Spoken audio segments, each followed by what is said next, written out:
by Hugh Maguire.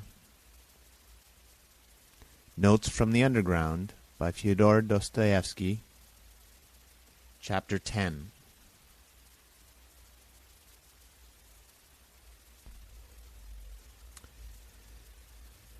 You believe in a palace of crystal that can never be destroyed. A palace at which one will not be able to put out one's tongue or make a long nose on the sly. And perhaps that is just why I am afraid of this edifice, that it is of crystal and can never be destroyed, and that one cannot put one's tongue out at it, even on the sly. You see, if it were not a palace but a hen house, I might creep into it to avoid getting wet. And yet I would not call the hen house a palace out of gratitude for it keeping me dry. You laugh and say that in such circumstances a hen house is as good as a mansion. Yes, I answer, if one had to live simply to keep out the rain. But what is to be done if I have taken it into my head that it is not the only object in life, and that if one must live, one had better live in a mansion? That is my choice, my desire. You will only eradicate it when you have changed my preference. Well, do change it. Allure me with something else. Give me another ideal. But meanwhile, I will not take a hen house for a mansion. The palace of crystal may be an idle dream. It may be that it is inconsistent with the laws of nature, and that I have invented it only through my stupidity, through the old-fashioned irrational habits of my generation. But what does it matter to me that it is inconsistent? That makes no difference, since it exists in my desires, or rather exists as long as my desire exists. Perhaps you are laughing again. Well, laugh away. I put up with any mockery rather than pretend that I am satisfied when I am hungry. I know, anyway, that I will not be put off with a compromise, with a recurring zero, simply because it is consistent with the laws of nature and actually exists. I will not accept, as the crown of my desires, a block of buildings with tenements for the poor on a lease of 1,000 years, and perhaps with a signboard of a dentist hanging out. Destroy my desires, eradicate my ideals, show me something better, and I will follow you. You will say, perhaps, that it is not worth your trouble. But in that case, I can give you the same answer.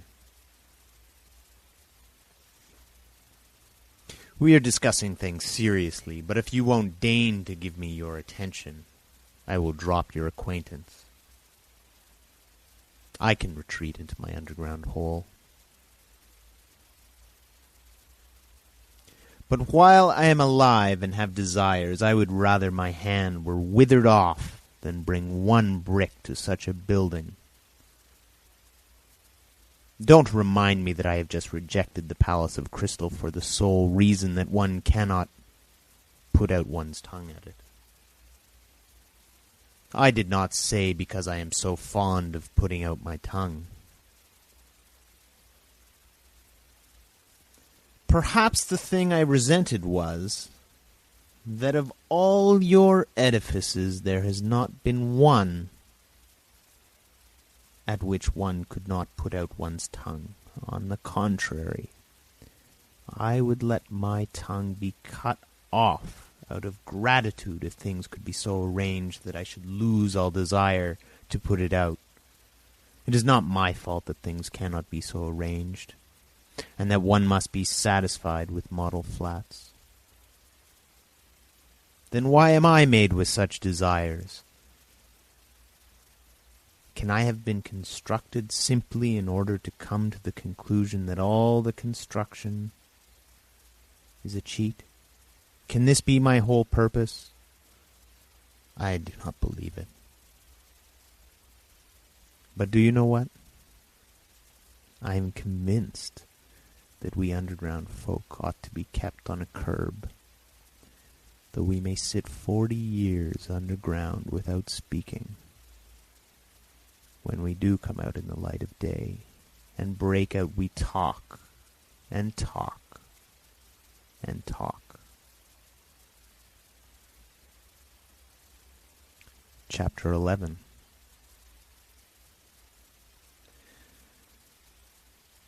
The long and short of it is, gentlemen, that it is better to do nothing. Better conscious inertia. And so hurrah for the underground. Though I have said that I envy the normal man to the last drop of my bile, yet I should not care to be in his place as he is now, though I shall not cease envying him. No, no. Anyway, the underground life is more advantageous. There, at any rate, one can... But even now I am lying. I am lying because I know myself that it is not underground that is better, but something different, quite different, for which I am thirsting, but which I cannot find. Damn underground. I will tell you another thing that would be better, and that is, if I myself believed in anything of what I have just written. I swear to you, gentlemen, there is not one thing, not one word of what I have written that I really believe. That is, I believe it, perhaps, but at the same time I feel and suspect that I am lying like a cobbler. Then why have you written all this, you will say to me. I ought to put you underground for 40 years without anything to do, and then come into your cellar to find out what stage you have reached. How can a man be left with nothing to do for 40 years? Isn't that shameful? Isn't that humiliating? You will say, perhaps, wagging your heads contemptuously. You thirst for life and try to settle the problems of life by a logical tangle. And how persistent, how insolent your sallies. And at the same time, what a scare you are in. You talk nonsense and are pleased with it. You say impudent things and are in continual alarm and apologizing for them. You declare that you are afraid of nothing, and at the same time try to ingratiate yourself with our good opinion. You declare that you are gnashing your teeth, and at the same time you try to be witty so as to amuse us. You know that your witticisms are not witty, but you are evidently well satisfied with their literary value. You may perhaps have really suffered, but you have no respect for your own suffering. You may have sincerity, but you have no modesty. Out of the pettiest vanity you expose your sincerity to publicity and ignominy. You doubtlessly mean to say something, but hide your last word through fear, because you have not the resolution to utter it, and only have cowardly impudence. You boast of consciousness, but you are not sure of your ground, for though your mind works, yet your heart is darkened and corrupt, and you cannot have a full, genuine consciousness without a pure heart. And how intrusive you are, how you insist and grimace. Lies, lies, lies.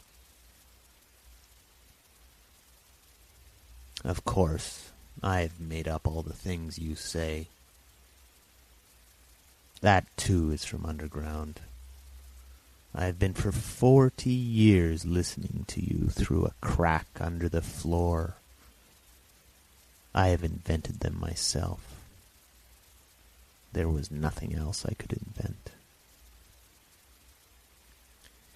It is no wonder that I have learned it by heart. and it has taken a literary form. But can you really be so credulous as to think that I will print all this and give it to you to read too? Another problem. Why do I call you gentlemen? And why do I address you as though you really were my readers? Such confessions as I intend to make are never printed nor given to other people to read.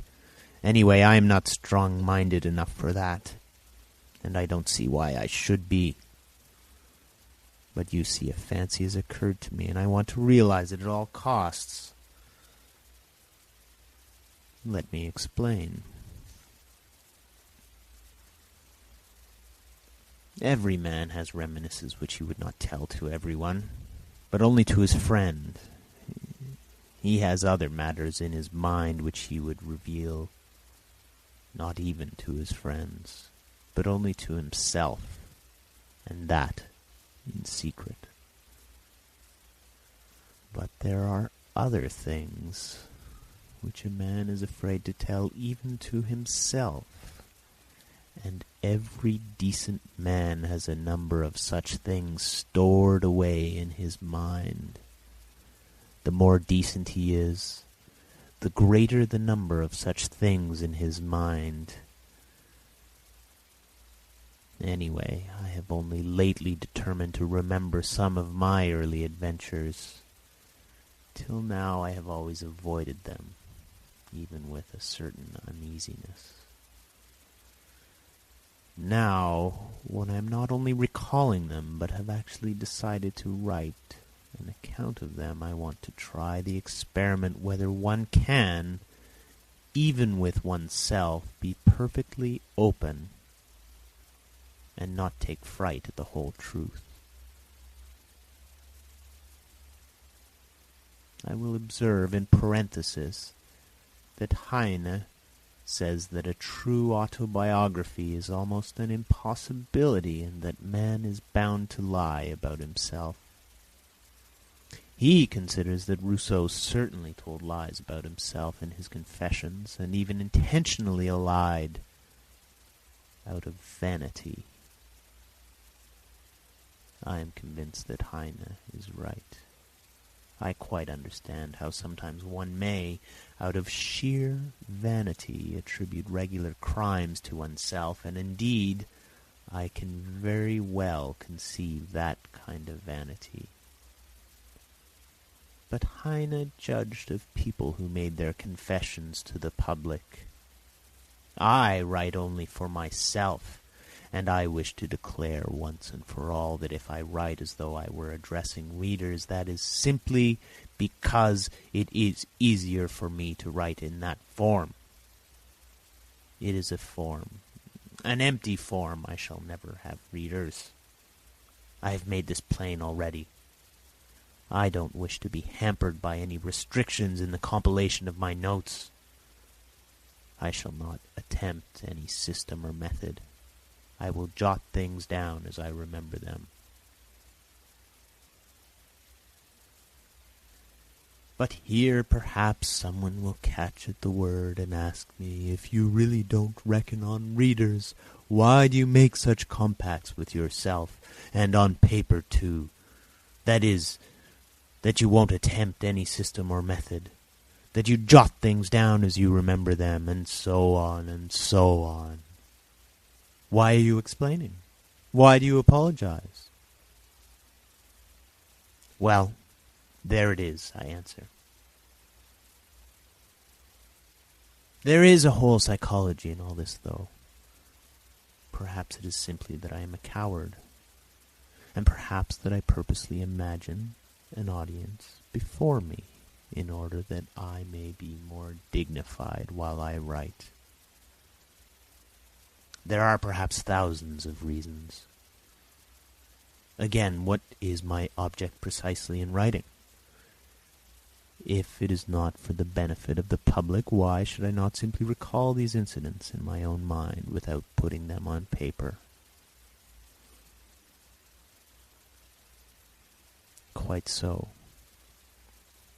But yet it is more imposing on paper. There is something more impressive in it. I shall be better able to criticize myself and improve my style. Besides, I shall perhaps obtain actual relief from writing. Today, for instance, I have particularly oppressed by one memory of a distant past. It came back vividly to my mind a few days ago and has remained haunting me like an annoying tune that one cannot get rid of. And yet, I must get rid of it somehow. I have hundreds of such reminiscences. But at times someone stands out from the hundred and oppresses me. For some reason, I believe that if I write it down, I should get rid of it. Why not try? Besides, I'm bored, and I never have anything to do. Writing will be a sort of work.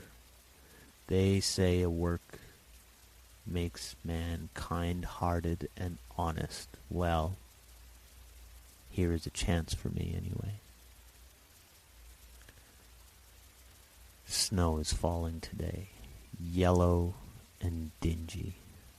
It fell yesterday too, and a few days ago. I fancy it is the wet snow that has reminded me of that incident, which I cannot shake off now. And so, let it be a story apropos of the falling snow. End of chapter 11.